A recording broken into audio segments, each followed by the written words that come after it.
السلام عليكم ورحمة الله وبركاته. الحمد لله رب العالمين، والصلاة والسلام على رسول الأمين وعلى آله وصحبه أجمعين. സൂറ all Imran 27 ആയത്തുകൾ പഠിച്ചു കഴിഞ്ഞു. ഇനി 28. أعوذ بالله من الشيطان الرجيم. لا يتخذ المؤمنون الكافرين أولياء من دون المؤمنين ومن يفعل ذلك فليس من الله في شيء إلا أن تتقوا منهم تقاتا ويحذركم الله نفسه وإلى الله المصير.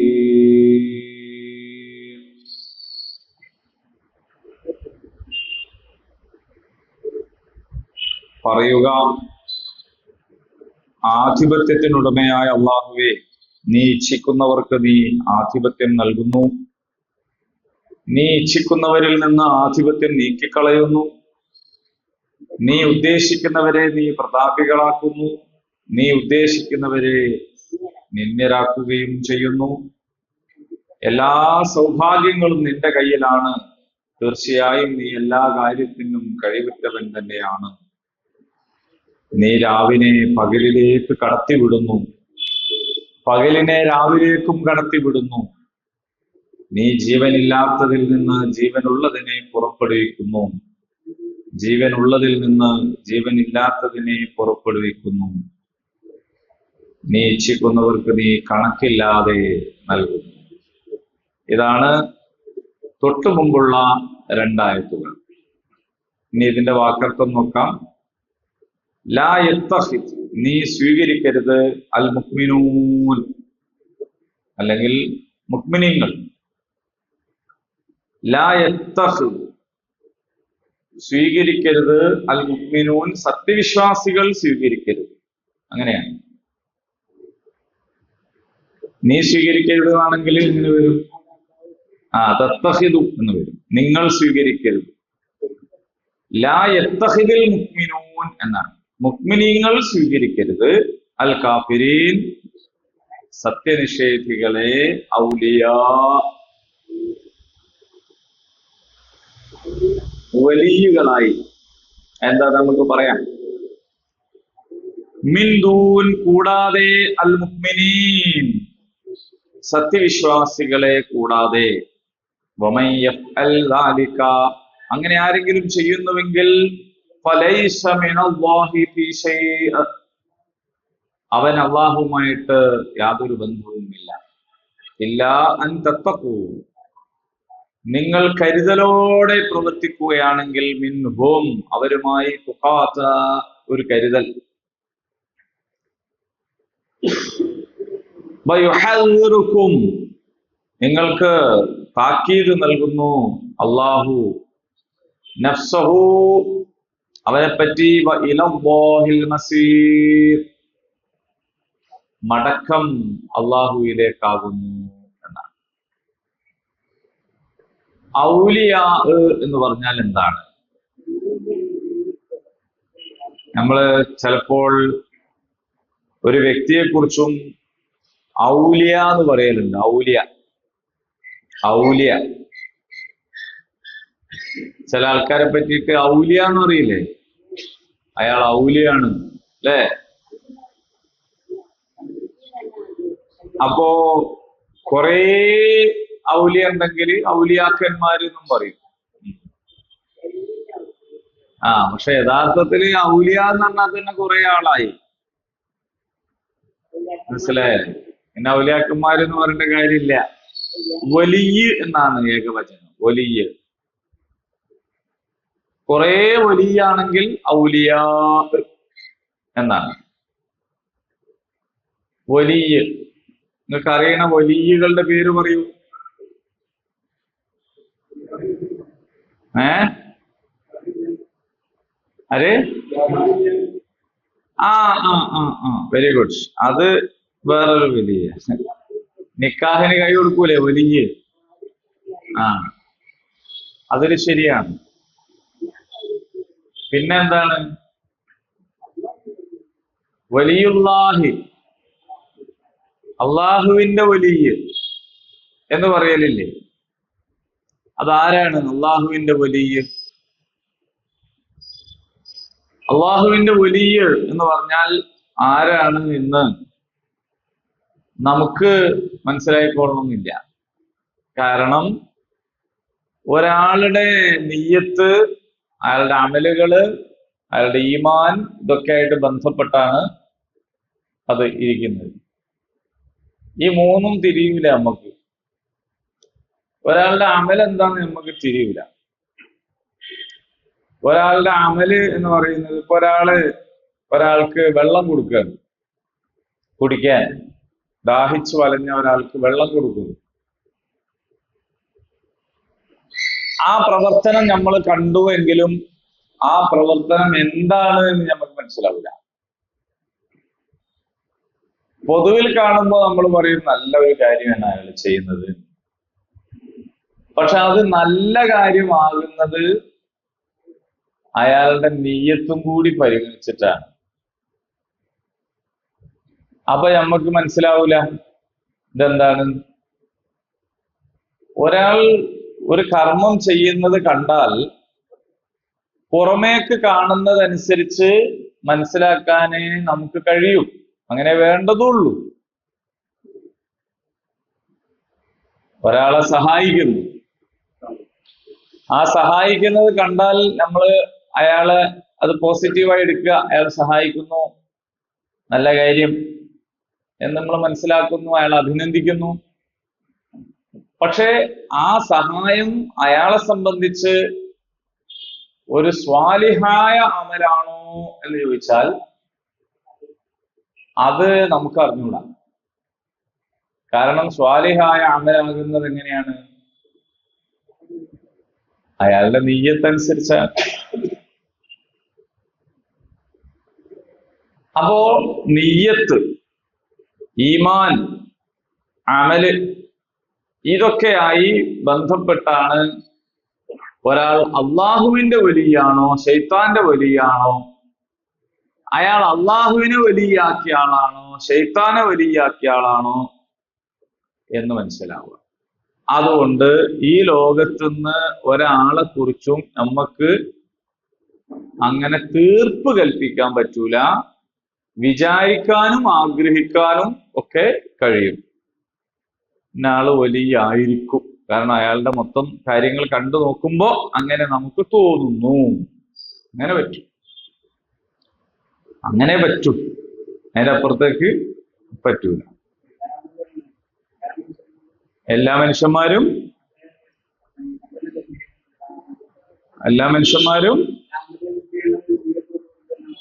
നിയത്തു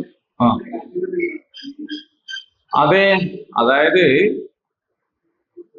കാറ്റഗറിയിൽ വലിയ എന്ന് പറയുന്നത് വലിയൊരു സ്ഥാനാണ്. വലിയുകൾക്ക് കറാമത്തൊക്കെ ഉണ്ടാവും. പക്ഷേ വലിയകൾ ആരാന്ന് നമുക്ക് മനസ്സിലാക്കാൻ തീർപ്പ് കൽപ്പിക്കാനും പറ്റൂല എന്നാണ് ഈ പറയുന്നത്. നമ്മളെ ചോദ്യം എന്താ?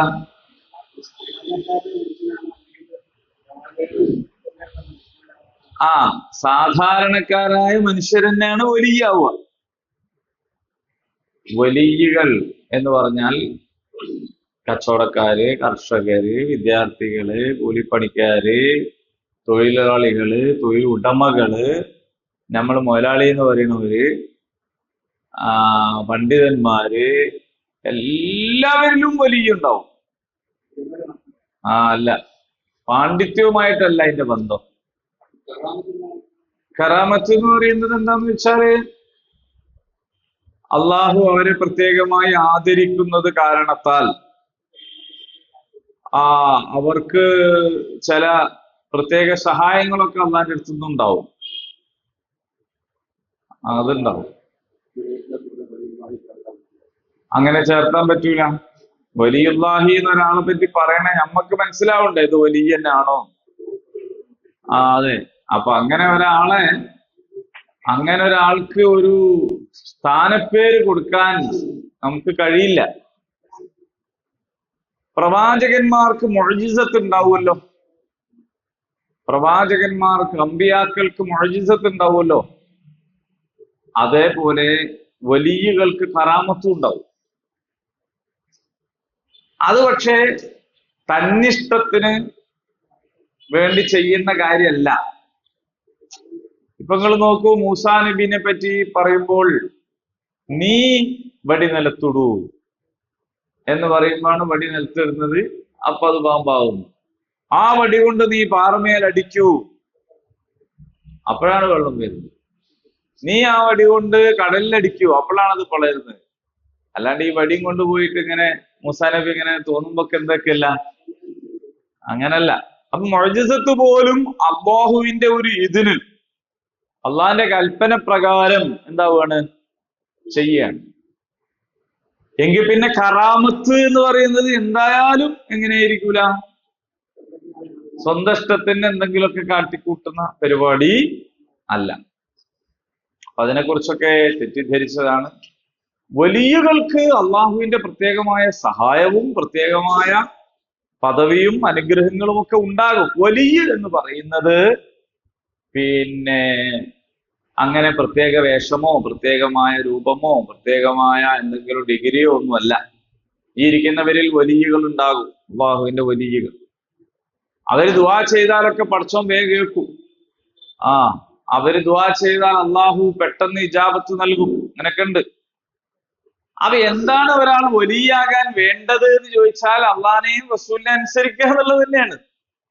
തഖ്വ ഉണ്ടാവുക, അള്ളാഹിനെ റസൂലിനെ അനുസരിക്കുക, ഈമാൻ പുതുക്കിക്കൊണ്ടിരിക്കുക, ജീവിതത്തെ പൂർണ്ണമായി അള്ളാഹുവിന് സമർപ്പിക്കുക, അള്ളാഹുവിനെ മാത്രം വലിയായിട്ട് സ്വീകരിക്കുക.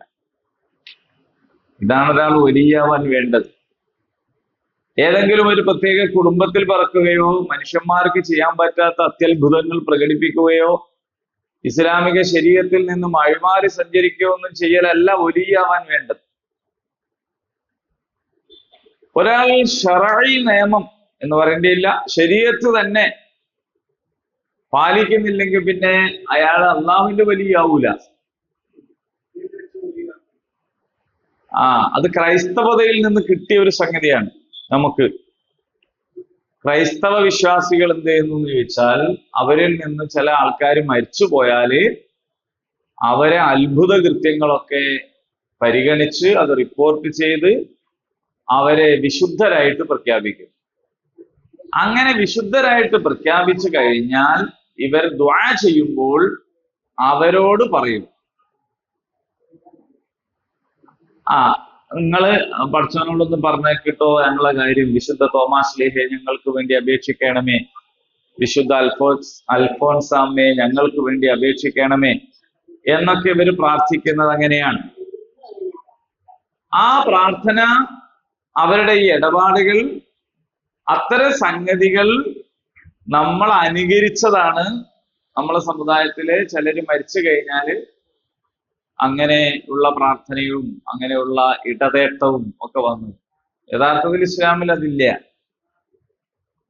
അപ്പോ വലിയ എന്ന് പറഞ്ഞാൽ എന്താണ്? നമ്മുടെ നാട്ടിൽ സാധാരണ ഔലിയ എന്ന് പറയുമ്പോൾ നമ്മൾ മനസ്സിലേക്ക് വരുന്ന ഒരു ചിത്രം ഉണ്ടാവും. ആ ചിത്രമല്ല യഥാർത്ഥത്തിൽ ഉണ്ടാവേണ്ടത് എന്നർത്ഥം. ഇനി ഒരു വാക്കർത്ഥം പറയുകയാണെങ്കിൽ വലിയ എന്ന് പറഞ്ഞാൽ ആത്മമിത്രം എന്ന് നമുക്ക് വേണമെങ്കിൽ പറയാം, സഹായി എന്ന് വേണമെങ്കിൽ പറയാം.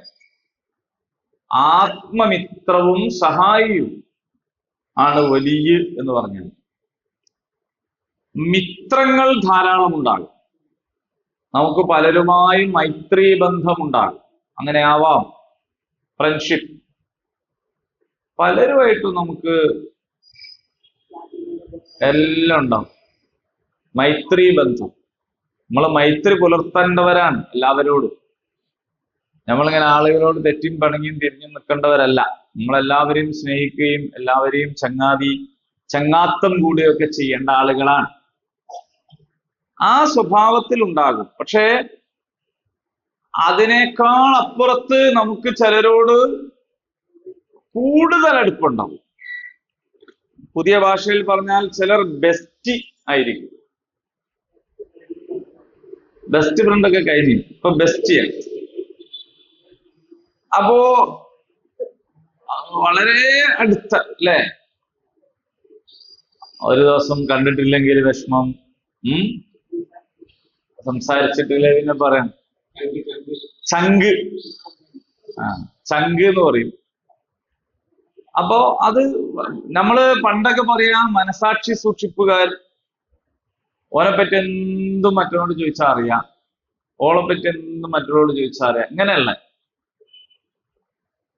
എന്നാൽ അതിനേക്കാൾ അപ്പുറത്താണ് വലിയ,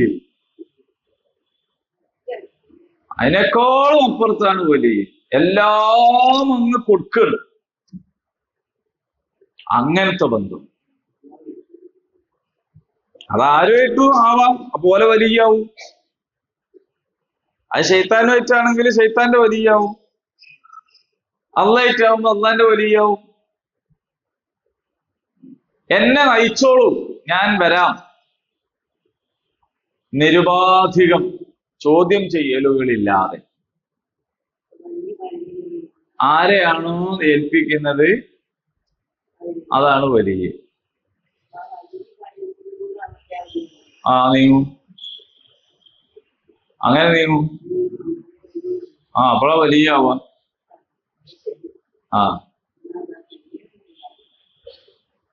അങ്ങനെ ഉണ്ടാവില്ല.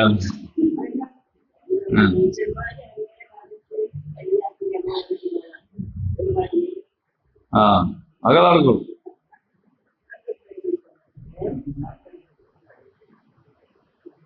ഇതിന്റെ ഒരു അവതരണ പശ്ചാത്തലങ്ങളെ കുറിച്ച് വന്ന ചില സംഗതികൾ പറയാം. അതായത് മക്ക വിജയം എന്ന് പറയുന്ന ഒരു സംഭവം ഉണ്ടല്ലോ, മക്കം ഫത്ത് അല്ലേ, നമ്മളങ്ങനല്ല പറയാ, മക്കം ഫത്ത്. മക്ക വിജയത്തിന് മുൻപ് മദീനയില് ഉണ്ടായിരുന്നത് ഒരു യുദ്ധ കാലാവസ്ഥയായിരുന്നു. ബദർ, ഉഹദ് അല്ലെ, അഹ്സാബ്, ഇങ്ങനെ ഉള്ള സൈനിക നീക്കങ്ങൾ നാനാഭാഗത്തും. ബനു ഖുറൈള, ബനു ഖൈനുഖാ, ഇങ്ങനെ ഉള്ള ഒരുപാട് സംഭവങ്ങളാണ്. ഇങ്ങനെ പല ഭാഗത്തു നിന്നുമുള്ള പ്രശ്നങ്ങൾ ഉണ്ടാകുന്നു ഒക്കെ ഉണ്ട്. ഈ ഒരു ഘട്ടത്തിൽ ഇസ്ലാം സ്വീകരിക്കുന്ന ആളുകളെ സംബന്ധിച്ചിടത്തോളം തങ്ങളുടെ ഗോത്രപരമോ സാമ്പത്തികമോ ആയ കാര്യങ്ങൾക്ക് ഈ ഇസ്ലാം സ്വീകരണം തടസ്സമായി പോകരുത് എന്ന് കരുതിയിരുന്ന ദുർബല വിശ്വാസികളായ ചിലരുണ്ടായിരുന്നു. ഇസ്ലാം സ്വീകരിച്ചു, ഞാന് അള്ളാന്റെ ആളാണ്, ഇസ്ലാമിന്റെ ആളാണ് എന്നൊക്കെ പറഞ്ഞാല് അത് എന്റെ കച്ചവടത്തെ പ്രതികൂലമായി ബാധിച്ചു, എന്റെ മറ്റിതര ഇടപാടുകളെ പ്രതികൂലമായി ബാധിച്ചു, എന്റെ സാമൂഹിക ബന്ധങ്ങളെ അത് പ്രതികൂലമായി ബാധിക്കും. അങ്ങനെ ബാധിക്കാൻ ഒരു സാധ്യത ഉണ്ട്. ഇനി അഥവാ ഈ അങ്ങോട്ടും ഇങ്ങോട്ടുമുള്ള ഈ ഒരു സംഗതിയിൽ ഇസ്ലാം പരാജയപ്പെട്ടു പോയി നോക്കുക, അങ്ങനെയും സംഭവിക്കാലോ എന്ന് വിചാരിച്ചിട്ട്, അങ്ങനെ പരാജയപ്പെട്ടാൽ ശത്രുക്കളായ എന്നിപ്പോ പറയുന്ന മുശ്രിക്കുകളും വേദക്കാരുമായ ആളുകൾ എന്നെ പരിഗണിക്കണം എന്ന് ചിലർ കരുതി. മൊത്തം ഇസ്ലാമിന് വിജയമാണെങ്കിൽ തിരക്കേടില്ല, മുസ്ലിങ്ങൾക്കൊക്കെ നല്ല സുഖമായിരിക്കും എന്ന് വിചാരിക്കുക. പക്ഷേ അഥവാ ഇതങ്ങ് തോറ്റാൽ, വേദക്കാരോട് തോറ്റാൽ, മുശ്രിക്കുകളോട് തോറ്റാൽ, അപ്പോഴും എന്നെ അവർ പരിഗണിക്കണം, എനിക്ക് ദോഷം ഉണ്ടാകരുത്. അതിനെന്തുവാണെന്ന് ചോദിച്ചാൽ അവരിൽപ്പെട്ട പലരുമായും ഞാൻ ആത്മബന്ധം ഉണ്ടാക്കുക. അപ്പൊ മൊത്തത്തില് എതിർക്കുമ്പോ ഓൻ നമ്മളാളാട്ടോ, ഓൻ അന്ന് തന്നെ നമ്മളുമായിട്ട് നല്ല ബന്ധമാണ്, അപ്പൊ ഓനെ ഒന്നും ചെയ്യണ്ട എന്ന് വിചാരിച്ചിട്ട് എന്ത് ചെയ്യും, എന്നെ മാറ്റി നിർത്തും. അപ്പൊ എനിക്ക് ദോഷമൊന്നും ഉണ്ടാവൂല. ഈ വിചാരത്തിൽ ചില ആളുകള് വേദക്കാരായ ആളുകളുമായും മുശ്രിക്കുകളായ ആളുകളുമായിട്ടും ആത്മബന്ധം ഉണ്ടാക്കി. അപ്പൊ അല്ലാഹ് പറഞ്ഞു, ലാ യത്തഖിദിൽ മുഅ്മിനൂനൽ കാഫിരീന ഔലിയാ മിൻ ദൂനിൽ മുഅ്മിനീൻ. നിങ്ങൾ മുഅ്മിനീങ്ങളെ കൂടാതെ കാഫിറുകളായ ആളുകളുമായി ആത്മബന്ധം ഉണ്ടാക്കരുത് എന്ന് പറഞ്ഞു. ഇത് വളരെ കരുതേണ്ട ആയത്താണ്. ഈ ആയത്ത് വെച്ചിട്ട് കാര്യം ശരിക്കും മനസ്സിലായില്ലെങ്കിൽ അള്ളാഹ് ഉദ്ദേശിച്ചതായിരിക്കൂല നമ്മൾ ചെയ്യാം. അതുകൊണ്ട് ഇത് ശരിക്കും മനസ്സിലാക്കണം. ഒരു പശ്ചാത്തലം അതാണ്. അതായത് ഇസ്ലാമും ഇസ്ലാമേതര സമൂഹങ്ങളും തമ്മിൽ രാഷ്ട്രീയവും സാമൂഹികവുമായ എതിർപ്പുകളും കൊടുക്കൽ വാങ്ങലുകളും സൈനിക നടപടികളും ഒക്കെ നടന്നുകൊണ്ടിരിക്കുന്ന ഒരു സന്ദർഭത്തിൽ, അഥവാ ഇസ്ലാം തോറ്റാലും ഞങ്ങൾക്ക് നഷ്ടം പറ്റരുത്, അതിന് ഞങ്ങൾ സുരക്ഷിതായിരിക്കണം, ഞങ്ങളുടെ കച്ചവടം, ഞങ്ങളുടെ സ്ഥാപനങ്ങൾ, ഞങ്ങളുടെ കാർഷിക ഭൂമികൾ, ഇതൊന്നും അവർ കയ്യേറാതിരിക്കണമെങ്കിൽ ഇപ്പൊ തന്നെ അവരുമായിട്ട് ഒരു ലിങ്ക് ആദ്യം തന്നെ ഉണ്ടാക്കി വെക്കുക. ഇങ്ങനെ അവരുമായിട്ട്, അവരിലെ പലരുമായിട്ട് ബന്ധങ്ങൾ സ്ഥാപിച്ച ദുർബല വിശ്വാസികൾ ഉണ്ടായിരുന്നു. അള്ളാഹു പറയാണ്, നിങ്ങൾ അവരുമായിട്ട് ബന്ധം ഉണ്ടാക്കരുത്.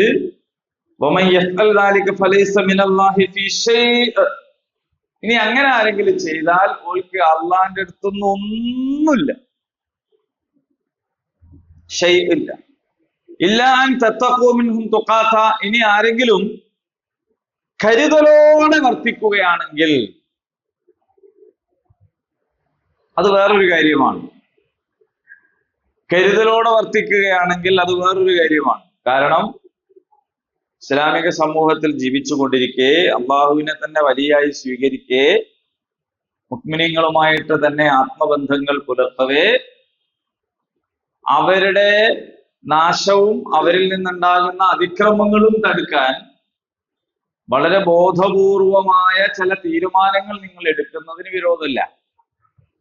പക്ഷെ അത് അവരോടുള്ള ആത്മബന്ധമോ അവരോടുള്ള വിലായത്ത്, അവരെ വലിയായി സ്വീകരിക്കലോ ആവാൻ പാടില്ല.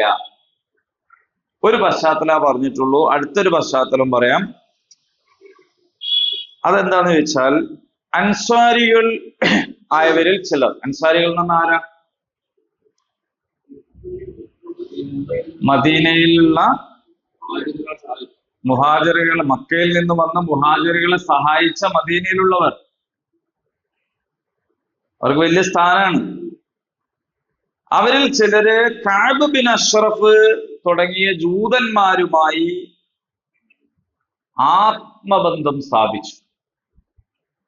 അല്ലാത്ത ഒരു മൈത്രി ബന്ധം, ഒരാത്മബന്ധം സ്ഥാപിച്ചു. അബ്ദുല്ലാഹിബ്നു സുബൈർ റളിയല്ലാഹു അൻഹുവിനെ പോലുള്ള ആളുകള് അൻസാരികളെ ഉപദേശിച്ചു, വേണ്ടട്ടോ, ഇങ്ങനെ ചെയ്യരുത് ട്ടോ, ഇത് അപകടമാണ് എന്ന് പറഞ്ഞപ്പോൾ അവരത് അംഗീകരിക്കാൻ കൂട്ടാക്കിയില്ല. ആ സന്ദർഭത്തിലാണ് അള്ളാഹു തന്നെ വഹി ഇറക്കിയത്, നിങ്ങൾ എന്ത് ചെയ്യാൻ പാടില്ല, മുഅ്മിനീങ്ങളെ വിട്ടിട്ട് കാഫിരീങ്ങളുമായിട്ട് ഈ ആത്മബന്ധം ഉണ്ടാക്കാൻ പാടില്ല എന്ന് പറഞ്ഞു. വേറെ ഒരു സംഭവം പറയുകയാണെങ്കിൽ, ഉബാദത്ത് ബിൻ സ്വാമിത്ത് എന്ന് പറയുന്ന അൻസാരിക്ക് ജൂതന്മാരായ ആളുകളുമായിട്ട് ഒരു സഖ്യം ഉണ്ടായിരുന്നു. പല നിലക്കുള്ള ബന്ധങ്ങൾ ഉണ്ടാവൂല. അദ്ദേഹം നബി സല്ലല്ലാഹു അലൈഹി വസല്ലമയോട് പറഞ്ഞു, എന്റെ കൂടെ 500 യഹൂദികളുണ്ട്, നമുക്ക് എന്ത് ചെയ്യാന്ന് വെച്ചാൽ യുദ്ധത്തിന് എന്റെ കൂടെ അവർ വരാൻ തയ്യാറാണ്, ഞാൻ വിളിച്ചാൽ വരുന്ന ആൾക്കാരാണ്. അതുകൊണ്ട് നമുക്ക് അവരോട് സഹായം തേടാം. ശത്രുക്കൾക്കെതിരെ വലിന്റെ കൂടെ നിൽക്കും. ഞാൻ വിളിച്ചാൽ വരും. ഇയാൾക്ക് അവരായിട്ട് അത്രയും ബന്ധമാണ്. അപ്പൊ അത്രയും ബന്ധമായതുകൊണ്ട് അയാൾക്ക് ഒരു ഉറപ്പാണ് എന്ത്, ഞാൻ വിളിച്ചാല് അവർ വരും. അപ്പോ നമുക്ക് ഓരോ സഹായം തേടാന്ന് വിശ്വാസെല്ലാം അത് അംഗീകരിച്ചില്ല, വേണ്ടെന്നാണ്, അങ്ങനെ ഓരോ വിളിക്കണ്ടെന്ന്. പിന്നീട് മനസ്സിലായി അവര് ഗൂഢമായി ശത്രുക്കളെ സഹായിക്കാൻ ശ്രമിച്ചിരുന്നു അഹ്സാബിൽ. അപ്പൊ അവര് വിളിച്ചിരുന്നെങ്കിൽ എന്തിനു പറ്റും? ചതിക്കും. അപ്പൊ വിളിച്ചു കഴിഞ്ഞാൽ ചതിക്കും. അപ്പൊ അതുകൊണ്ട് വിളിക്കണ്ട എന്ന് പറഞ്ഞത് വളരെ നന്നായി. ഇനി ഇങ്ങനെ വേറൊന്ന് പറയാം. ഹാത്തിം ഇബ്നു അബീ ബൽത, നിങ്ങളാരും കേട്ടിട്ടുണ്ടോ പേര്? കേട്ടിട്ടുണ്ടെങ്കിൽ ആ പറയണോ ഇല്ല എല്ലാവരാണോ? കേട്ടിട്ടുണ്ടോ? ആദ്യമായിട്ട് കേൾക്ക? ഇങ്ങനെ കേൾക്കുമ്പോ ഒരു സഹാബിയൊക്കെയാന്ന് തോന്നൂലേ? ഇങ്ങനത്തെ പേരൊക്കെ കേൾക്കുമ്പോഴേ അങ്ങനത്തെ ഒരു പരിചയം അല്ലേ? അദ്ദേഹം ഖുറൈശികളിൽപ്പെട്ട ആളായിരുന്നില്ല. അദ്ദേഹം വേറൊരു ഗോത്രമായിരുന്നു. പക്ഷെ അദ്ദേഹം വിശ്വാസിയാണ്. അദ്ദേഹം താമസിക്കുന്നത് ഇപ്പൊ മദീനയിലാണ്. ഒരു ഘട്ടത്തിൽ നബി സല്ലല്ലാഹു അലൈഹി വസല്ലമും സഹാബത്തും മക്കയിലേക്ക് പോകാൻ തീരുമാനിച്ചു. മക്ക വിജയഘട്ടമാണ് സന്ദർഭം. അങ്ങനെ പോയാൽ എന്താണ് സംഭവിക്കുക? മക്ക മദീനയുടെ ഭാഗമാകും, അല്ലെങ്കിൽ മദീനയ്ക്ക് കീഴടങ്ങും. ഇതാണല്ലോ സംഭവിക്കുക. ഇന്നത്തെ മക്കയും മദീനയും വിചാരിക്കരുത്, അതൊക്കെ ഇപ്പൊ സൗദി അറേബ്യന്റെ ഭാഗമാണ്. അന്ന് അങ്ങനല്ല, അന്ന് രണ്ട് രാജ്യമാണ്. മദീനയിലെ റസൂലുള്ളാഹി സ്വല്ലല്ലാഹു അലൈഹി വസല്ലമിന്റെ നേതൃത്വത്തിലുള്ള ഇസ്ലാമിക സംവിധാനം, ഭരണ സംവിധാനമാണ് മദീന. മക്കയിലുള്ളത് അപ്പോഴും ആരാണ്? ഖുറൈശികളാണ്. അവിടെ അവരുടേതായ രീതിയിലാണ്. ഈ മക്ക വിജയത്തോട് കൂടിയിട്ടാണ് എന്താവുന്നത്? അവര് മാറുന്നത്. മുസ്ലിങ്ങളായിട്ട് അവിടെ അല്ലാതെയും കുറെ ആളുണ്ട്. അപ്പൊ ഇദ്ദേഹത്തിന്റെ കുടുംബക്കാര് മക്കത്ത് താമസിക്കുന്നുണ്ട്. ഹാത്തിം ഇബ്നു അബീ ബൽതയുടെ കുടുംബക്കാര് എവിടെ ഉണ്ട്? മക്കയിൽ. അപ്പൊ ഇദ്ദേഹത്തിന് തോന്നി, നബിയും സഹാബത്തെല്ലാം കൂടി ഇപ്പോ അങ്ങോട്ട് പോയാല് അവിടെ ഖുറൈശികളൊക്കെ കൂടി എന്താക്കും? ഖുറൈശികളല്ലാത്ത ഈ കുടുംബക്കാരെ ഉപദ്രവിക്കും. അപ്പൊ അതിൽ നിന്ന് അവരെ രക്ഷപ്പെടുത്തണമല്ലോ. അങ്ങനെ രക്ഷപ്പെടുത്താൻ വേണ്ടി മക്കത്തേക്ക് പോകാൻ വേണ്ടി ഉള്ള തീരുമാനം, അത് രഹസ്യമായ തീരുമാനമാണ്. അത് ഒരു കത്ത് തയ്യാറാക്കി കുടുംബക്കാർക്ക് മൂപ്പര് കൊടുത്തയച്ചു. ഇസ്ലാമിനെ തകർക്കാൻ ഉദ്ദേശമുണ്ടോ? ഇല്ല. നബിയെ തോൽപ്പിക്കാൻ ഉദ്ദേശമുണ്ടോ? ഇല്ല. ഇനി ഒരു വേള ഈ കത്ത് അവർക്ക് കിട്ടിയാലും ഈ രഹസ്യം അവരറിഞ്ഞാലും അവർക്ക് നബിയെയും മദീനയും തോൽപ്പിക്കാനുള്ള പ്രാപ്തി ഇപ്പോൾ ഇല്ല. അതുകൊണ്ട് ഇത് പറഞ്ഞു പോയാലും എന്തില്ല, എന്തെങ്കിലും ഒരു നാശമൊന്നും ഇവിടെ വരാൻ പോണില്ലല്ലോ എന്ന് മൂപ്പര് കരുതിയിട്ട് കത്ത് കൊടുത്തയച്ചു. ഈ കത്ത് അന്ന് പോസ്റ്റ് ഓഫീസ് കൊണ്ടിട്ട് അവിടെ കിട്ടുമൊന്നുമില്ല. മെയിൽ അയക്കാൻ പറ്റുമോ? വാട്സപ്പും ഇല്ല. അപ്പോ മദീനയിൽ നിന്ന് മക്കത്തേക്ക് പോകുന്ന ഒരു പെണ്ണുങ്ങളുണ്ട്. ഒരു പെണ്ണുങ്ങൾ എന്ന് പറയുന്നത് മൊത്തം പെണ്ണുങ്ങളെ ബഹുമാനിക്കുന്നുണ്ടാ, അല്ലെ? പെണ്ണെന്ന് പറഞ്ഞാൽ മതി. അപ്പോ അവരെടുത്താണ് കൊടുത്തയച്ചത്. അങ്ങനെ കൊണ്ടുപോയി രഹസ്യമായി ഇവരുടെ കുടുംബത്തിൽ ഇത് കൊടുത്താൽ 10 ദിനാർ, സ്വർണ്ണ നാണയാണ് ദിനാർ, അത് ഇവർക്ക് പ്രതിഫലമായിട്ട് കൊടുത്തിട്ടുണ്ട്. ഇതാരും അറിയില്ല. രഹസ്യമായിട്ട് ചെയ്തൊരു പണിയാണ്. ആ ആ അപ്പോ പക്ഷെ അല്ലാഹു സുബ്ഹാനഹു വ തആല നബി സല്ലല്ലാഹു അലൈഹി വസല്ലമക്ക് വഹി മുഖേന വിവരം കൊടുത്തു. ഇതിപ്പോ നമ്മൾ തമ്മിലല്ലേ അറിയാത്തത്, അവിടെ ആയിട്ടുള്ള കണക്ഷനിൽ അറിയാത്തതായിട്ടൊന്നും ഇല്ലല്ലോ. നബി സല്ലല്ലാഹു അലൈഹി വസല്ലം ചില ആൾക്കാരെ വിളിച്ചിട്ട് പറഞ്ഞു, ഇങ്ങനെ ഒരു പെണ്ണ് കൂടെ ഉണ്ടാവും, ഓളത്തൊരു കത്തുണ്ട്, അതുമായി കൊണ്ടുവരികയാണ്. അങ്ങനെ ഇവര് കുതിച്ച് വഴിയിലെത്തി ഇവരോട് ചോദിച്ചു, ആ കത്തെടുക്ക്. ഏത് കത്ത്? എന്ത് കത്ത്? ആര് തന്നൊക്കെ പറഞ്ഞു നോക്കി ആദ്യം. അപ്പോ ഇവര് പിന്നെ ബാക്കി പറഞ്ഞപ്പോ അതിന് മനസ്സിലായി ഇത് ഒളിച്ചു വെച്ചിട്ട് കാര്യമില്ല എന്ന്. അങ്ങനെ മുടിന്റെ ഉള്ളിൽ തിരികെ വെച്ച ആ കത്ത് എടുത്തു കൊടുത്തു. ഈ പെണ്ണുങ്ങളെ മുടി കൊണ്ട് പല ജാതി സംഗതിയുണ്ട്, അത് വെറൊരു മുടിയല്ല.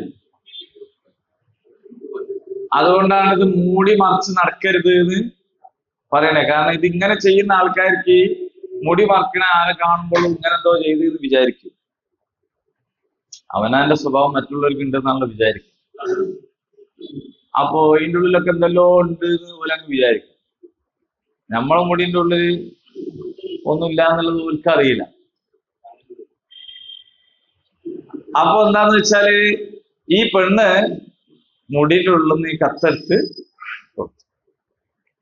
അപ്പോ അത് എന്നിട്ട് പിന്നെ ഇദ്ദേഹം തൗബ ചെയ്യും ഒക്കെ, അത് വേറൊരു വിഷയം. അള്ളാഹു പറഞ്ഞു, നിങ്ങളുടെ ആത്മമിത്രവും സഹായികളുമായിട്ട് ആരെ കാണരുത്? നിഷേധികളെ കാണരുത്. സംഗതി നിങ്ങളെ അളാപ്പയാണ്, മൂത്താപ്പയാണ്, അമ്മോനാണ്, അമ്മായിയാണ്, നാത്തൂനാണ്, അമ്മായിമ്മയാണ്, നിങ്ങൾക്ക് പലതുമാണ്, നിങ്ങളെ പോറ്റിയ ആളാണ്, നിങ്ങൾക്ക് വേണ്ടി ചെയ്തെന്ന ആളാണ്, എല്ലാം ശരിയാ, ഒക്കെ ശരിയാണ്. പക്ഷേ ആ ശരിയൊക്കെ ഉള്ളതോടൊപ്പം അവരെ ആരുടെ കൂട്ടത്തിലാണ്?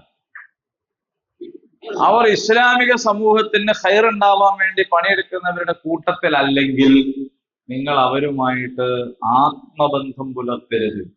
ആത്മബന്ധം പുലർത്തിയാലുള്ള പ്രശ്നമാണ് അതൊക്കെ. അപ്പം വിവരം അവിടെ കൊടുക്കണം തോന്നും.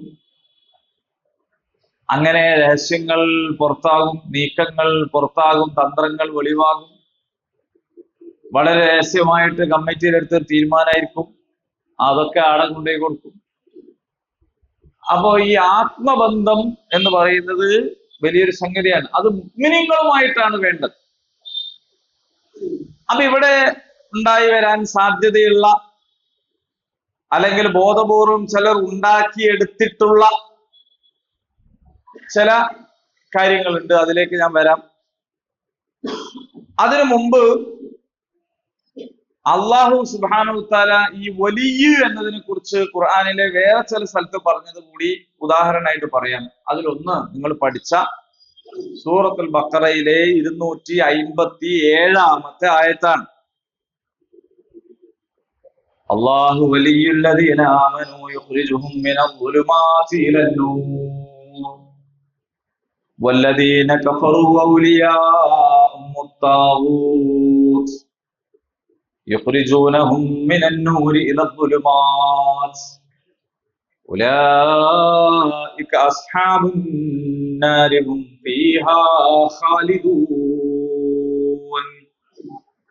അള്ളാഹു വിശ്വസിച്ചവരുടെ രക്ഷകനാണ്.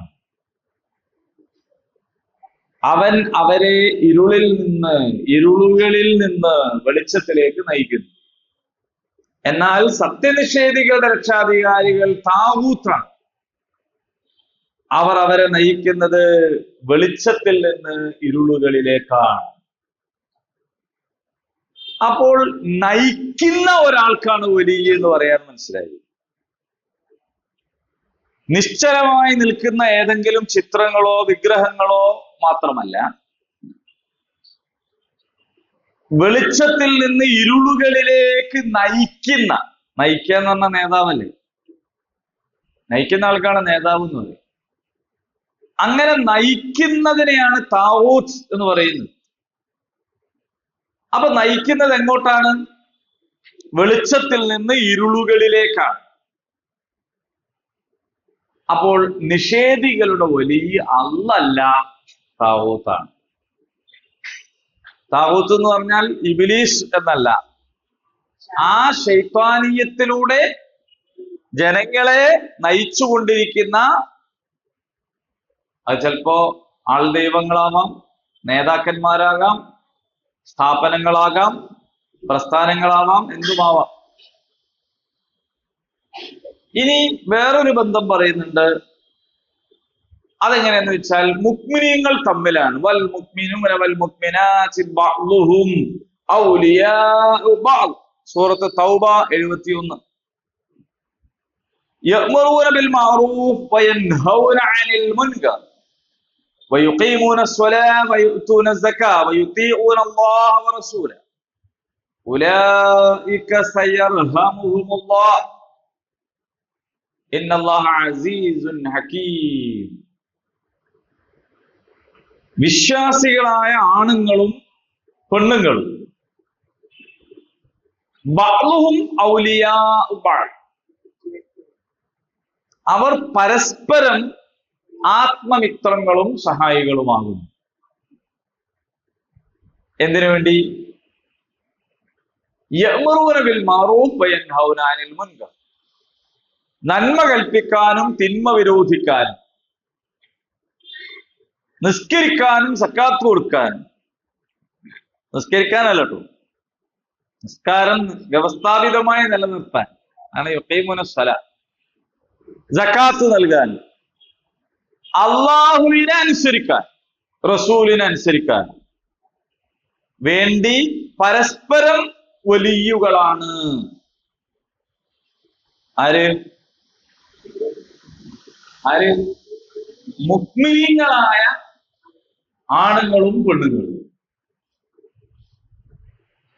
അപ്പൊ അതിന്റെ ഇടയ്ക്ക് വേറെ കുടുംബക്കാരൊക്കെ ഉണ്ടാവും, അയൽവാസികളുണ്ടാവും, കൂടെ പഠിച്ചവരുണ്ടാവും. ഇവരൊന്നും തമ്മിലുള്ള ബന്ധം വലിയ എന്ന നിലക്കുള്ള ബന്ധമല്ല. ഇത്രയും പറഞ്ഞിട്ട് ഞാൻ നേരത്തെ പറഞ്ഞ സംഗതി പറയാം. എന്നാൽ മുഅ്മിനീങ്ങൾ അല്ലാത്തവരുമായി നമുക്ക് ബന്ധമാകാമോ എന്നൊരു ചോദ്യമുണ്ട്. ഈ ആയത്ത് വെച്ച് ചില ആളുകള് മുഅ്മിനീങ്ങളല്ലാത്തവരോട് ഒരു ബന്ധവും പാടില്ല എന്നങ്ങ് പറഞ്ഞു കളയുന്നു. അങ്ങനെ പറയാൻ പാടുണ്ടോ ഇല്ലേ എന്നതിനെ കുറിച്ചാണ് നമ്മൾ പരിശോധിക്കുന്നത്. അങ്ങനെ പരിശോധിക്കുമ്പോൾ നമുക്ക് കാണാൻ പറ്റുക 60-ാം അധ്യായം എടുക്കുക, അൽ മുംതഹിൻ, അതിൽ 8-ാമത്തെ ആയത്ത് എടുക്കുക. അള്ളാഹു പറയാണ്, ലാ യൻഹാകുമുല്ലാഹ്, അള്ളാഹു നിങ്ങളെ വിലക്കുന്നില്ല, അനില്ലദീന, ഒരുത്തരെ സംബന്ധിച്ച്, ലം യുഖാതിലൂക്കും, അവർ നിങ്ങളോട് യുദ്ധം ചെയ്തിട്ടില്ല, ഫിദ്ദീൻ, ദീനിന്റെ പേരിൽ, വലൻ യുഖ്രിജൂക്കും, അവർ നിങ്ങളെ പുറത്താക്കിയിട്ടുമില്ല, മിൻ ദിയാരിക്കും, നിങ്ങളുടെ വീടുകളിൽ നിന്ന്. ഒരു കൂട്ടരെ കുറിച്ച് അള്ളാഹു നിങ്ങളെ വിലക്കുന്നില്ല, നിരോധിക്കുന്നില്ല. ആ കൂട്ടരാരാണ്? അവർ നിങ്ങളോട് യുദ്ധം ചെയ്തിട്ടുമില്ല, നിങ്ങളെ വീട്ടിൽ നിന്നും പുറത്താക്കാൻ പണിയെടുത്തിട്ടുമില്ല. അങ്ങനെയുള്ള ആളുകൾക്ക് അൻ തബറൂഹും, നിങ്ങൾ നന്മ ചെയ്യുന്നതിനെ, വതുഖ്സിതു ഇലൈഹിം, അവരോട് നിങ്ങൾ നീതി കാണിക്കുന്നതിനെ, ലാ യൻഹാകുമുല്ലാഹ്, അല്ലാഹു നിങ്ങൾക്ക് വിലക്ക് ഏർപ്പെടുത്തുന്നില്ല. അപ്പോ നിങ്ങളെ വാപ്പ ജാഹിലാന്ന് വിചാരിക്കുക. എന്താ ജാഹില് പറഞ്ഞാല്? നമ്മളിപ്പോ ജാഹില് എന്ന് പറയുമ്പോ നമുക്കൊരു ചീത്തപ്പേരായിട്ടാണ് പറയാറ്. പടു ജാഹില് എന്നൊക്കെ ചിലപ്പോ വിളിക്കും ആൾക്കാർ. പക്ഷെ യഥാർത്ഥത്തിൽ എന്താണ് ജാഹില്? അറിവില്ലാത്ത. ഞാൻ അതിങ്ങനെ ഒന്നും പറയാം പെട്ടെന്ന്, എല്ലാവരും ശ്രദ്ധയിലുണ്ടായിക്കോട്ടെ. നമ്മുടെ ദുനിയാവിലുള്ള സ്ഥാനം അള്ളാഹുവിന്റെ ഖലീഫ എന്നുള്ളതാണ്. ഇനി ജാഹിദുൻ ഫിൽ അർദി ഖലീഫ, ഖിലാഫത്ത്. അങ്ങനെയാണെന്ന് അറിഞ്ഞുകൂടാത്തവരാണ് ജാഹിൽ. ഞാൻ അള്ളാന്റെ ഖലീഫയാണെന്നും എനിക്കൊരു ഡ്യൂട്ടി ഉണ്ടെന്നും ഞാൻ ദുനിയാവിൽ അള്ളാന്റെ നിയമം പാലിച്ച് നടക്കേണ്ട ആളാണെന്നൊന്നും അറിഞ്ഞുവിടാത്ത തന്നെ എന്ത് ജാഹില്. അതെനിക്ക് അറിയാം, അള്ളാന്റെ ഖലീഫയാണ് ഞാനെന്നും അള്ളാന്റെ നിയമം ഞാൻ പാലിക്കേണ്ടത്, അത് നടപ്പിലാക്കാനാണ് ഞാൻ പണിയെടുക്കേണ്ടത്, അതിനാണ് ഞാൻ അധ്വാനിക്കേണ്ടത് എനിക്ക് അറിയാം. ഞാൻ ചെയ്യൂല. ഓനെ കാഫിർ. ഞാൻ അള്ളാന്റെ ഖലീഫയാണ്, അവന്റെ നിയമം നടപ്പിലാക്കേണ്ട പണിയാണ് എനിക്കുള്ളത്, ഞാൻ അതിന്റെ സ്ഥാപനത്തിനാണ് പണിയെടുക്കേണ്ടത് എന്ന് അറിഞ്ഞ് അംഗീകരിക്കണവനാണ് മുസ്ലിം അല്ലെങ്കിൽ മുഅ്മിൻ. ഞാൻ അള്ളാന്റെ ഖലീഫയാണ് എന്ന് അറിയുകയും അത് നടപ്പിലാക്കാൻ പണിയെടുക്കാണ് വേണ്ടത് എന്ന് മനസ്സിലാക്കുകയും ഞാൻ അങ്ങനെയാണ് ചെയ്യുന്നത് എന്ന് വാദിക്കുകയും എന്നാൽ യഥാർത്ഥത്തിൽ അങ്ങനെ അല്ലാതെ ഇരിക്കുകയും ചെയ്യുന്നവനാണ് മുനാഫിഖ്. ഞാൻ അള്ളാന്റെ ഖലീഫയാണ് എന്ന് മനസ്സിലാക്കുകയും അള്ളാന്റെ നിയമങ്ങൾ ഈ ഭൂമിയിൽ നടപ്പിലാക്കാൻ വേണ്ടി അതീവ ജാഗ്രതയോടെയും സൂക്ഷ്മതയോടെയും പണിയെടുക്കുന്നവനാണ് മുത്തഖി. മനസ്സിലാവുന്നു? ഞാൻ അള്ളാഹുവിന്റെ ഖലീഫയാണെന്ന് മനസ്സിലാക്കി അവന്റെ നിയമങ്ങൾ ഈ ഭൂമിയിൽ സ്ഥാപിക്കാൻ വേണ്ടി ചെയ്യുന്ന പണി ഏറ്റവും പെർഫെക്റ്റ് ആയിട്ട് ചെയ്യുന്നവനാണ് മുഹ്സിൻ. അപ്പൊ ആരാണ് ജാഹില്? അള്ളാഹുവിന്റെ ഖലീഫയാണ് ഞാന്, അള്ളാഹുവിന്റെ നിയമമാണ് ഈ ഭൂമിയിൽ നടപ്പിലാക്കേണ്ടത്, അതിനുവേണ്ടിയാണ് ഞാൻ പണിയെടുക്കേണ്ടത്, പക്ഷെ ഞാൻ അള്ളാഹ് അല്ലാത്തവർക്ക് കീഴ്പ്പെടും, അവനല്ലാത്തവരുടെ കൽപ്പനകൾ നടപ്പിലാക്കാനും അവനല്ലാത്തവർക്ക് വേണ്ടി പണിയെടുക്കാനും ഞാൻ തുനിയും എങ്കിൽ അതാണ് മുശ്രിക്. നിഷേധിക്കണമെന്നാ കാത്തു. ജാഹിൽ എന്ന് പറഞ്ഞത് അറിഞ്ഞുകൂടാത്ത, അറിയാന്നുള്ള വലിയൊരു സംഗതിയാണ്. ഏറ്റവരൊക്കെ ഇഷ്ടം പോലെ അറിയാത്തവരുണ്ടല്ലോ. അറിയാത്തവരല്ലേ ഉള്ളത്. അറിയുന്നവരാരാ ഉള്ളത്? അറിയുന്നവര് കുറവായിരിക്കും. അറിയുന്നവര് സമുദായത്തിലുണ്ടാവും ധാരാളം. സമുദായത്തിനകത്ത് അറിയാത്തവര് കുറവായിരിക്കും. അപ്പൊ സമുദായത്തിന്റെ അകത്ത് മിക്കവാറും കാഫിറുകളായ ആളുകളാണ് സമുദായത്തിനകത്ത് ഉണ്ടാവാനാണ് സാധ്യത. കാരണം അവർക്ക് അറിഞ്ഞിട്ടാണ് അവരങ്ങനെ ചെയ്യും. അപ്പോൾ നമ്മളൊരു അയൽവാസി മുഅ്മിനല്ല, പക്ഷെ അയാളുമായി അയൽവാസി എന്ന നിലയിലുള്ള ബന്ധം ഉണ്ടാകണം. അതിന് മുഅ്മിനാവണമെന്നില്ല. നമ്മളുടെ ഒരാളുടെ വാപ്പ ചിലപ്പോ മുഅ്മിനായിരിക്കൂല, കാഫിറാകാം, ജാഹിലാവാം, മുശ്രിക്കാവാം, മുനാഫിക്കാവാം, അങ്ങനെ പലതും ആവാം. വാപ്പ എന്നുള്ള നിലക്കുള്ള ബന്ധം പറ്റി. പക്ഷേ നേരത്തെ പറഞ്ഞ വലി എന്നുള്ള നിലക്കുള്ള ബന്ധം പറ്റൂല. നമ്മളെ കുടുംബക്കാരോട് കുടുംബ ബന്ധം പറ്റും, വലി എന്ന നിലക്കുള്ള ബന്ധം പറ്റൂല. അപ്പൊ ഇവിടെ നടക്കണമൊക്കെ അവിടെ പോയി പറഞ്ഞു കൊടുക്കരുത്. ഇവിടെ നടക്കുന്ന കാര്യങ്ങളൊക്കെ എന്ന് പറഞ്ഞാൽ കൂടിയാലോചനകളിൽ, കമ്മിറ്റികളിൽ, തീരുമാനങ്ങളിൽ ഉള്ള സംഗതികൾ ആത്മബന്ധം അവരുമായിട്ടുണ്ടെങ്കിൽ അത് അവർക്ക് പറഞ്ഞു കൊടുക്കും. ആത്മബന്ധം ഉണ്ടായാൽ വാപ്പ എന്നുള്ള നിലക്ക് ബന്ധം വേണം. വാപ്പ ഒരു മണിയിട്ടിക്കണം, വാപ്പാനെ മുന്നിൽ നടത്തണം, ഭക്ഷണം കഴിക്കുമ്പോൾ വാപ്പ തുടങ്ങിയിട്ടാണ് നമ്മൾ തുടങ്ങേണ്ടത്. അങ്ങനെയൊക്കെയുള്ള നിയമങ്ങൾ വാപ്പയായിട്ട് ബന്ധപ്പെട്ടുണ്ട്. ഇപ്പൊ ആരാ ചെയ്യുന്നത്? ഇസ്ലാമായിട്ട് ബന്ധപ്പെട്ട കാര്യമല്ല, ചെയ്യേണ്ടതിനാണ് ഇസ്ലാം എന്ന് പറയാം. അപ്പോ അങ്ങനെയൊക്കെയുള്ള ചില സംഗതികളുണ്ട്. ഗുരുനാഥൻ നമുക്ക് കണക്ക് പഠിപ്പിച്ചൊരു മാഷ്, ഇംഗ്ലീഷ് പഠിപ്പിച്ചൊരു മാഷ്, ഈ പ്രിൻസിപ്പൾ പറഞ്ഞാൽ അതിൽ ഇംഗ്ലീഷ് അല്ല, ശരിക്കുള്ള ഇംഗ്ലീഷ് പഠിപ്പിച്ച മാഷന്മാരൊക്കെ ഉണ്ടാവും. ഓലോടൊക്കെ നമുക്ക് നല്ല ബന്ധം വേണം, ബഹുമാനം വേണം, ആദരവ് വേണം, അവരെ കണ്ടാൽ എണീറ്റ് കൊടുക്കണം, ഒക്കെ വേണം. പക്ഷെ വലിയല്ല. അപ്പൊ നമ്മളല്ലാത്തവരുമായിട്ട് ബന്ധം മുറിക്കേണ്ടവരാണ് എന്ന് തെറ്റിദ്ധരിക്കരുത് ഈ ആയത്ത് വെച്ചിട്ട്.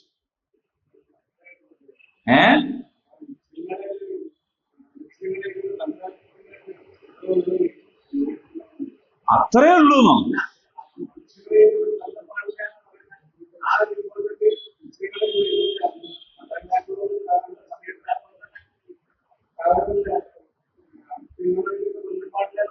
ഇല്ല, പറഞ്ഞില്ല.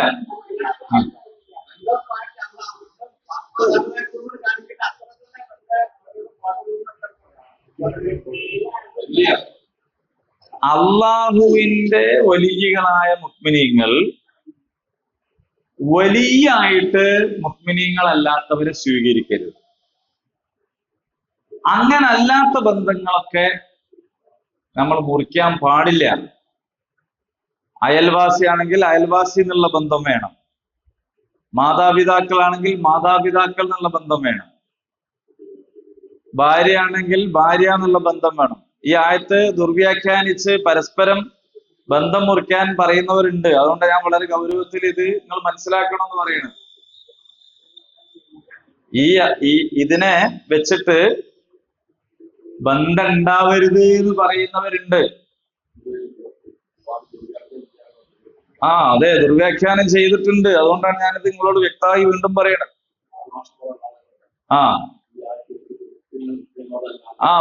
മുസ്ലിങ്ങളോടല്ലാതെ ബന്ധം ഉണ്ടാക്കരുത് ഖുർആൻ ഉണ്ട് എന്നൊക്കെ ഈ ആയത്തോതി പറയലുണ്ട്. ചില നാസ്തികരായ ആളുകൾ അങ്ങനെ ചെയ്യുന്നുണ്ട്. അത് തെറ്റാണ്. നമ്മൾ അവർക്ക് ഖുർആൻ തന്നെ ഓതി കൊടുക്കുകയാണ്. ആ ഖുർആനിലാണ് ഈ ആയത്ത്, മുംതഹിനയിലെ ഈ ആയത്ത് ഓതി കൊടുക്കുകയാണ്. ഖുർആൻ തന്നെയാണ് ഈ പറയുന്നത്. നിങ്ങളോട് അള്ളാഹു വിലക്കിയിട്ടില്ല, നിങ്ങൾ ആരുമായിട്ട് വിട്ടു നിൽക്കണമെന്നാണ് പറയുന്നത്. നിങ്ങളോട് യുദ്ധം ചെയ്യുന്നവരുമായി, അവരോട് നിങ്ങൾ പോയിട്ട് വേറെ സ്നേഹബന്ധം കാണിക്കുന്നത് പിന്നെ ഏത് സമൂഹമാണ് ചെയ്യാം? അത് ന്യായമല്ലല്ലോ. നിങ്ങളെ വീട്ടിൽ നിന്ന് പുറത്താക്കാൻ പണിയെടുത്തവർ എന്ന് പറഞ്ഞാൽ ആരാന്ന് നമുക്കിപ്പോ ശരിക്കും പൗരത്വ പ്രക്ഷോഭ കാലത്ത് തിരിയും. ഓരോട് പോയിട്ട് മുഹബത്തുമായിട്ട് പോകണ്ട. കാരണം എന്താന്ന് വെച്ചാൽ അത് കൃത്യമാണ്. അതേസമയം നമ്മുടെ നാട്ടിൽ ജീവിക്കുന്ന സാധാരണ ഏത് ഹിന്ദു ആയാലും ക്രിസ്ത്യാനി ആയാലും കമ്മ്യൂണിസ്റ്റുകാരനായാലും ഏത് ചിന്താഗതിയുള്ള ആളാണെങ്കിലും അവരുമായിട്ടുള്ള മൈത്രി ബന്ധങ്ങൾ മുറിക്കാൻ അള്ളാഹു പറഞ്ഞിട്ടില്ല. അവർക്ക് വെള്ളം കൊടുക്ക, ഓരോരുത്തരും വെള്ളം വാങ്ങാ, ഓർക്ക് ജോലി കൊടുക്ക, ഓരോരുത്തന്ന് നമുക്ക് ജോലി സ്വീകരിക്കാം, അങ്ങോട്ടും ഇങ്ങോട്ടും ഒക്കെ. നബി സല്ലല്ലാഹു അലൈഹി വസല്ലം വഫാത്താകുന്ന സമയത്ത് പടയെങ്കിൽ ജൂതന്റെ കയ്യിലായിരുന്നു പണയം ഉണ്ടായിരുന്നത് എന്ന് പറഞ്ഞാല് ആ ഇടപാടൊക്കെ അങ്ങോട്ടും ഇങ്ങോട്ടും നടക്കും. പക്ഷേ മുഅ്മിനല്ലാത്ത ഒരാളെ നിങ്ങൾ നിങ്ങളുടെ വലിയായിട്ട് കാണരുത്. വലിയായിട്ട് കാണാന്ന് പറഞ്ഞാൽ നിങ്ങൾ നയിച്ചോളൂ, ഞങ്ങൾ ചോദ്യം ചെയ്യാതെ അനുസരിച്ചോളാം എന്ന് പറയരുത്. കാരണം അവര് നിങ്ങളെ നയിക്കുക വെളിച്ചത്തിൽ നിന്ന് ഇരുട്ടുകളിലേക്കാണ്. മിനന്നൂരി ഇലൽ ദുലുമാത്ത്, ഇരുട്ടുകളിലേക്ക് നയിക്കുന്നവരെ നിങ്ങൾ എന്താക്കരുത്, വലിയ. അപ്പൊ അത് ആണ് പറഞ്ഞത്. ഇനി 9-ാമത്തെ ആയത്തിൽ പറയുന്ന ഒന്നുകൂടെ വ്യക്തമാക്കി തരാണ്. ഇന്നമാ യൻഹാകുമുല്ലാഹു അനില്ലദീന ഖാതലൂകും ഫിദ്ദീനി വഅഖ്റജൂകും മിൻ ദിയാരികും. കേട്ടോ, അള്ളാഹു അത് വ്യക്തമാക്കി തരികയാണ്. എന്താണ് പറയുന്നത്? ദീനിന്റെ പേരിൽ നിങ്ങളോട് പൊരുതുകയും നിങ്ങളുടെ വീടുകളിൽ നിന്ന് നിങ്ങളെ പുറത്താക്കുകയും നിങ്ങളെ പുറത്താക്കാൻ പരസ്പരം സഹായിക്കുകയും ചെയ്തവരെ ആത്മമിത്രങ്ങളാക്കുന്നത് മാത്രമാണ് അള്ളാഹു വിലക്കിയിട്ടുള്ളത്. ഇനി അതിൽ നിങ്ങൾക്ക് അവ്യക്തത ഒന്നും വേണ്ട. ആരാണോ വമയ്യതവല്ലഹും, അവരെ ആത്മമിത്രങ്ങളാക്കുന്ന ആളുകൾ ഫൗലായിക ഹുമുൽ ളാലിമൂൻ, അവരക്രമികളാണ്. അപ്പൊ ഈ ജാതി മനുഷ്യന്മാരുണ്ടാവും. അവരെ ആത്മമിത്രങ്ങളാക്കുക, വലിയാക്കുക എന്ന് പറഞ്ഞാൽ അങ്ങനെ വലിയാക്കുന്നവർ ളാലിമുകളാകുന്നു എന്ന് ഖുർആൻ പറയുന്നു. ഇതൊന്നും ഓതാനും പഠിക്കാനും മാത്രമല്ല കേട്ടോ, ഇതൊക്കെ ലൈഫിലേക്ക് കൊണ്ടുവരേണ്ട സംഗതികളാണ്. അപ്പൊ ഇങ്ങനെ ഇതുമായിട്ട് ബന്ധപ്പെട്ട് വേറെയും ആയത്തുകളൊക്കെ ഉണ്ട്. യാ അയ്യുഹല്ലദീന ആമനൂ ലാ തത്തഖിദുൽ യഹൂദ വന്നസാറ ഔലിയാ ബൗദുഹും ഔലിയാ ബഅദ്, നിങ്ങൾ യഹൂദരെയും ക്രൈസ്തവരെയും വലിയുകളാക്കരുത്. കാരണം അവർ തമ്മിൽ വലിയുകളാണ്. നിങ്ങൾ അവരെന്താക്കരുത്, വലിയാക്കരുത്. യാ അയ്യുഹല്ലദീന ആമനൂ ലാ തത്തഖിദുൽ കാഫിരീന ഔലിയാ മിൻ ദൂനിൽ മുഅ്മിനീൻ അതുരീദൂന അൻ തജ്അലൂ ലില്ലാഹി അലൈക്കും സുൽത്താനൻ മുബീന. ഇതേ ആശയത്തിലുള്ള വേറെ ഒരായത്താണ് സൂറത്തു നിസായിലെ 144-ാമത്തെ ആയത്ത്. ഇപ്പൊ നമ്മള് ആലിമ്രാനിൽ 28 എന്ന് പറഞ്ഞ അതേപോലുള്ള ഒരു വാക്യാണ് അവിടെയും പറയുന്നത്. വിശ്വസിച്ചവരെ, സത്യവിശ്വാസികളെ അല്ലാതെ സത്യനിഷേധികളെ നിങ്ങൾ കൈകാര്യകർത്താക്കളാക്കരുത്. നിങ്ങൾക്കെതിരെ നടപടിയെടുക്കാൻ അള്ളാഹുവിന്റെ വ്യക്തമായ ന്യായങ്ങൾ ഉണ്ടായി കൊടുക്കാൻ നിങ്ങൾ ആഗ്രഹിക്കുകയാണോ? അപ്പൊ നിങ്ങൾക്കെതിരെ അള്ളാഹിന്റെ അടുത്ത് നടപടി ഉണ്ടോ?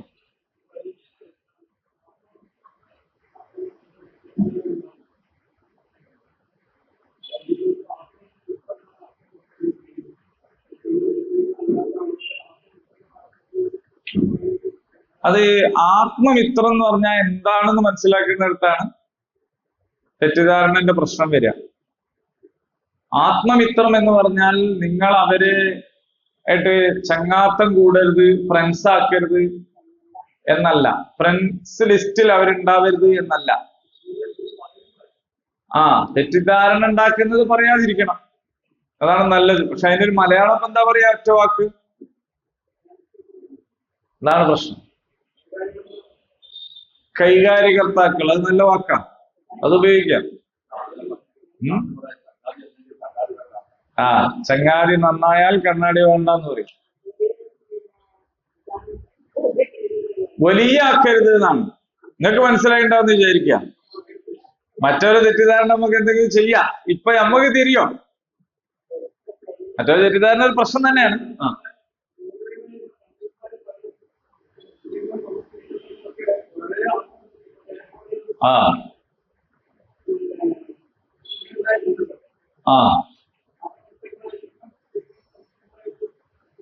അതെ, അത് അതിനല്ല നമ്മളവിടെ ആത്മമിത്രം എന്ന് പറയുന്നത്. അതാണ് അതിന്റെ സംഭവം. ആ ബന്ധം ഞാനിപ്പോ പറഞ്ഞല്ലോ, നബി സല്ലല്ലാഹു അലൈഹി വസല്ലം തന്നെ കാണിച്ചു തന്ന സഹവർത്തിത്വത്തിന്റെ മാതൃകകളുണ്ട്. അവർ തമ്മിൽ ഇടപാട് നടത്തിയിട്ടുണ്ട്, അവർ തമ്മിൽ അഭയപ്പെടും. നബി, നിങ്ങൾ എന്തിനൊക്കെ പറയണേ, നബിന്റെ സംരക്ഷണം അബൂ താലിബിനല്ലേനു. അബൂ താലിബ് മുഅ്മിനല്ലല്ലോ. നബി നിങ്ങൾ മുഅ്മിനല്ലാത്തതുകൊണ്ട് ഇന്നെ നോക്കണ്ടെന്ന് പറഞ്ഞില്ലല്ലോ. പറഞ്ഞോ? ഇല്ല. പക്ഷെ നബി സല്ലല്ലാഹു അലൈഹി വസല്ലം അബൂ താലിബിനെ നബിയെ നയിക്കാൻ ഏൽപ്പിച്ചിട്ടില്ല. അബൂ താലിബ് പറഞ്ഞല്ലോ, മോനെ ഈ എന്നെ പ്രയാസപ്പെടുത്തല്ല. ഈ ഇവരെല്ലാരും കൂടി വന്നിട്ട് എന്നോട് ഇങ്ങനെ പറയുന്നു, ഈ എന്നെ പ്രയാസം, എനിക്ക് വയസ്സായി വരികയാണ്, എനിക്ക് ഇതെല്ലാം കൂടി താങ്ങാൻ കഴിയില്ല, അതുകൊണ്ട് എന്നെ പ്രയാസപ്പെടുത്തല്ല എന്ന് പറഞ്ഞപ്പോൾ നബി എന്താ പറഞ്ഞത്? എന്റെ വലത് കൈയിൽ സൂര്യനെ ഇടത് കൈയിൽ ചന്ദ്രനെയും വെച്ചെന്നാൽ ഞാനിത് ഒഴിവാക്കൂലട്ടോ. സ്നേഹമില്ലായിട്ടല്ല, ബഹുമാനമില്ലായിട്ടല്ല, ഇതുവരെ നോക്കിയതിന് നന്ദിയില്ലായിട്ടുമല്ല. പക്ഷെ അത് എന്ത് ചെയ്യാൻ പറ്റില്ല, ആ തീരുമാനം നിങ്ങൾക്ക് ഇല്ല. അതാണ് വലിയ എന്ന് പറയുന്നത്.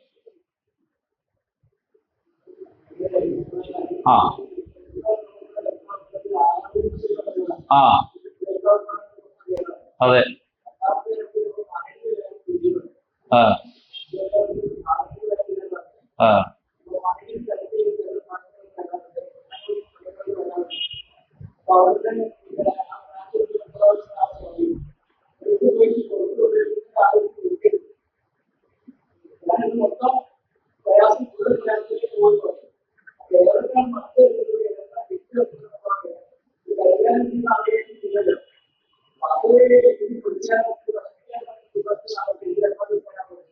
അതെ, അതിനുവേണ്ടിയാണ് ഈ സൂക്ഷ്മത, അതിനുവേണ്ടിയാണ് ഇങ്ങനെയുള്ള ജാഗ്രത പാലിക്കാൻ വേണ്ടി കൽപ്പിക്കുന്നത്.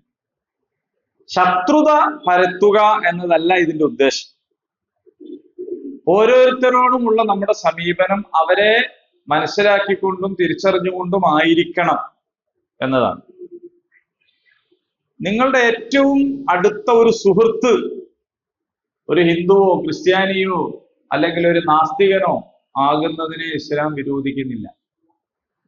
അങ്ങനെ നിങ്ങൾക്ക് ആവാം.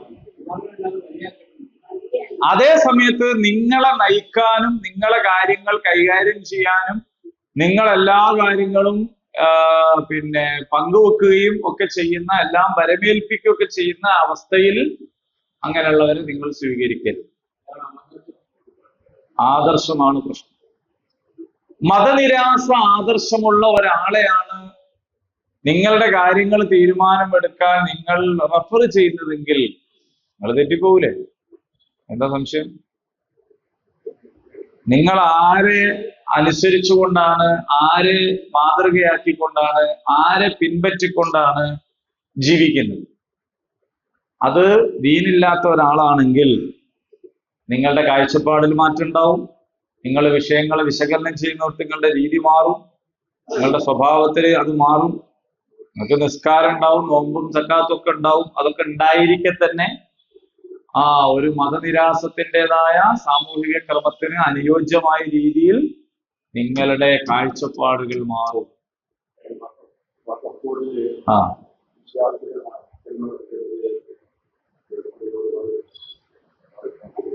അതെ, വഖഫ് കൈകാര്യം ചെയ്യുന്നിടത്ത് ഇപ്പൊ നമ്മള് ഈ ഭേദഗതി നിയമം പറയുന്നത് എന്താണ്?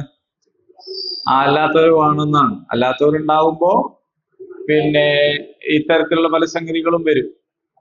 ആവട്ടെ, എന്തോ ചോദിക്കാൻ പോയി നിങ്ങള്?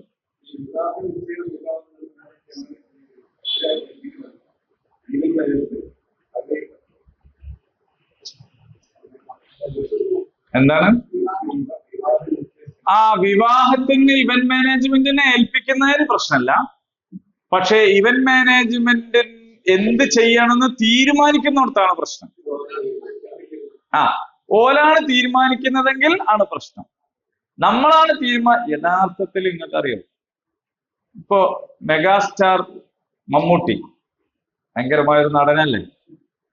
അയാള് എന്ത് ചെയ്യണം എന്ന് തീരുമാനിക്കാരാ? സംവിധായകനാണ് അല്ലേ? നിങ്ങൾ പാത്രം തേച്ച് കാണണം, ബാത്റൂം ഒക്കെ കാണണം, അതാണ് അടുത്ത സീൻ എന്ന് പറഞ്ഞാൽ മൂപ്പര് അതിനനുസരിച്ചിട്ടുള്ള ഡ്രസ് ഒക്കെ ചെയ്യും. ഇയാൾ ബാത്റൂം വേണ്ടി ആണെന്ന് ചോദിച്ചിട്ട് നിൽക്കൂല. തീരുമാനം ആയിരിക്കാണ്? ഡയറക്ടർക്കാണ്. ഇപ്പൊ ഒരു ഡയറക്ടർ പറയാണ് ഇല്ല മമ്മൂക്ക പറഞ്ഞ പോലെയാണ് എന്ന് പറഞ്ഞാൽ പിന്നെ ആ സിനിമ അല്ല അല്ലേ? നമ്മൾ ഇവന്റ് മാനേജ്മെന്റിനെ ഏൽപ്പിച്ചിട്ട് നമ്മൾ പറയണം എന്ത്, നിങ്ങൾ ഇന്നടത്ത് നിൽക്കണം, ഇന്നത് ചെയ്യണം എന്ന് ഓൽക്ക് നമ്മൾ വിവരം കൊടുത്താൽ നമ്മൾ മേലെ ആയിരിക്കും. അത് പ്രശ്നം. ഇത് അവര് നമുക്ക് പറഞ്ഞു തരികയാണ്, നിങ്ങൾ ഇങ്ങനെ ചെയ്യണം എന്ന് പറഞ്ഞാൽ അത് തെറ്റും. അത്രേ ഉള്ളൂ. അത് യഥാർത്ഥത്തിൽ നമുക്ക് അതിനുള്ള റോൾ ഉണ്ട്, പക്ഷെ നമ്മളത് ചെയ്യുന്നില്ല എന്ന് മാത്രം. അപ്പോ നമ്മളെ ക്ലാസ്സിൽ ഈ ആയത്തിനെ നമ്മൾ നന്നായിട്ട് മനസ്സിലാക്കണം, ഗൗരവത്തിൽ മനസ്സിലാക്കണം.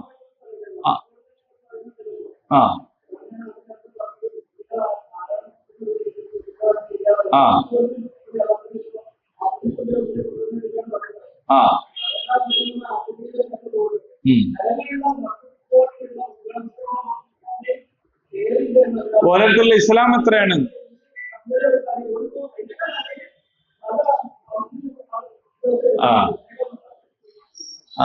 അതെ, അതും കൂടി സൂക്ഷിക്കുക. അതായത് നമ്മളിപ്പോ മൊത്തത്തിൽ ഇസ്ലാം എന്ന് പറയുന്നത്, മുസ്ലിം എന്ന് പറയുന്നതൊക്കെ സമുദായത്തിനാണ്.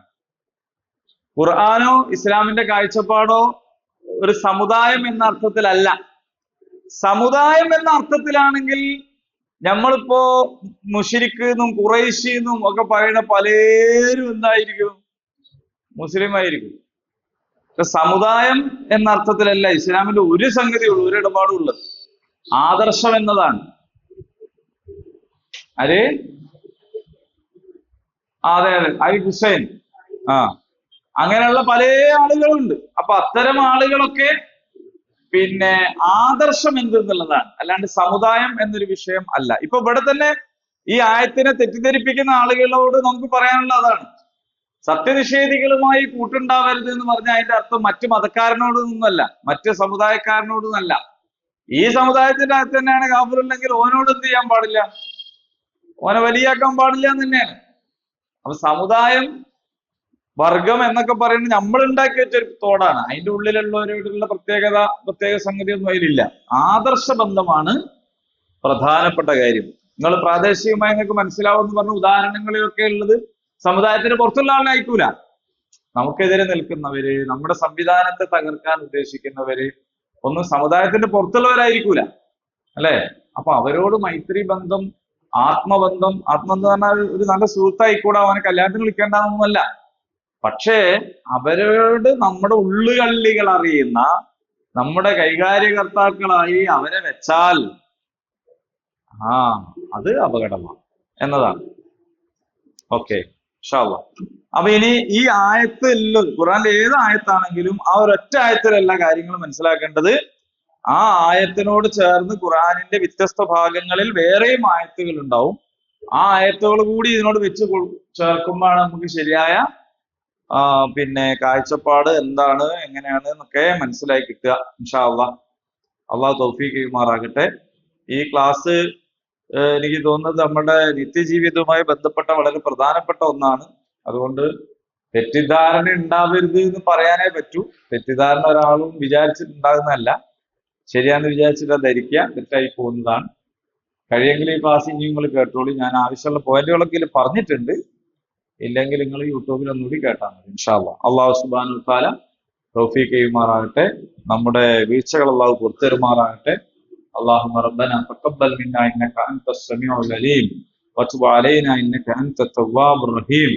ربنا آتنا في الدنيا حسنه وفي الاخره حسنه وقنا عذاب النار. آمين. الحمد لله رب العالمين.